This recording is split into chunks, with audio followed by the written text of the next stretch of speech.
Hello ನಮಸ್ಕಾರ, ನೀವು ನೋಡ್ತಾ ಇದ್ದೀರಾ ಇಂಡಿಯಾ ಫಸ್ಟ್. ನಾನು ರಕ್ಷತ್ ಶೆಟ್ಟಿ. ಈಗ ಹೆಡ್ಲೈನ್ಸ್.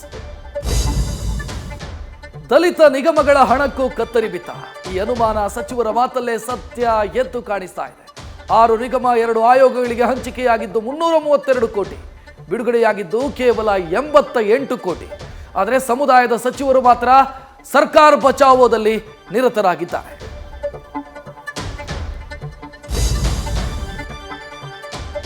ಸತ್ಯ ಯಾವತ್ತಿದ್ರೂ ಯಾವುದೇ ಬಿಲದಲ್ಲಿದ್ರೂ ಹೊರಕ್ಕೆ ಬರಲೇಬೇಕು. ಈಗ ಬಂದಿದೆ. ಬೆಳಗಾವಿ ಕಂಡಕ್ಟರ್ ಮೇಲೆ ಹಾಕಿದ್ದ ಪೋಕ್ಸೋ ಕೇಸಿಗೆ ಬಿಗ್ ಟ್ವಿಸ್ಟ್ ಸಿಕ್ಕಿದೆ. ದೂರು ವಾಪಸ್ ಪಡಿತೀವಿ ಅಂತ ಕುಟುಂಬ ಹೇಳಿದೆ. ಇತ್ತ ಎಂಇಎಸ್ ಪುಂಡರ ವಿರುದ್ಧ ಕೆರಳಿದ ಕರವೇ ಕುಂದಾನಗರಿಯಲ್ಲಿ ಘರ್ಜಿಸಿದೆ.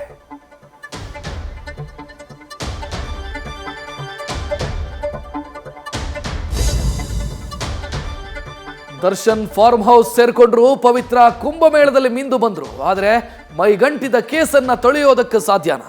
ಇವತ್ತು ರೇಣುಕಾಸ್ವಾಮಿ ಮರ್ಡರ್ ಕೇಸ್ನಲ್ಲಿ ಕೋರ್ಟ್ ವಿಚಾರಣೆಗೆ ಇಬ್ರು ಹಾಜರಾದರು.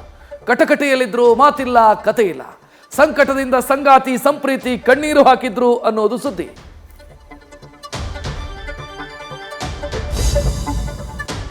ಈ ಶತಮಾನದ ಸನಾತನ ಮಹಾಜಾತ್ರೆ ಸಂಪನ್ನಗೊಳ್ಳೋದಕ್ಕೆ 1 ದಿನ ಮಾತ್ರ ಬಾಕಿ. ನಾಳೆ ಮಹಾಶಿವರಾತ್ರಿ ಬೇರೆ.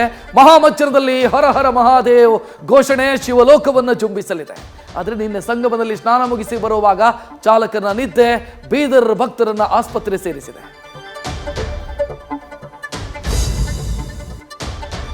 ಮಗು ಚಿವುಟೋದು ಅವರೇ, ತೊಟ್ಟಿಲು ತೂಗೋದು ಅವರೇ. ಅವರ ಈ ಕರಾಳ ಚರಿತ್ರೆಗೆ ಇತಿಹಾಸವೇ ಸಾಕ್ಷಿ. ಉಕ್ರೇನ್ ಮೇಲೆ ಮುರಿದು ಬಿದ್ದಂತ ರಷ್ಯಾ ವಿರುದ್ಧ ಶಸ್ತ್ರಾಸ್ತ್ರ ಕೊಟ್ಟು ರಣಭೂಮಿಗೆ ತಳ್ಳಿದ್ದ ಅಮೆರಿಕಾದ ಡಬಲ್ ಗೇಮ್ ಅನಾವರಣ ಆಗಿದೆ.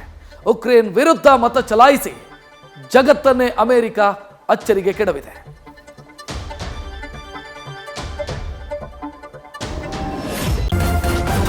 ನ್ಯೂಸ್ ಫಸ್ಟ್, ನಿರ್ಭೀತಿಯಿಂದ ನಿಮ್ಮ ಪರವಾಗಿ.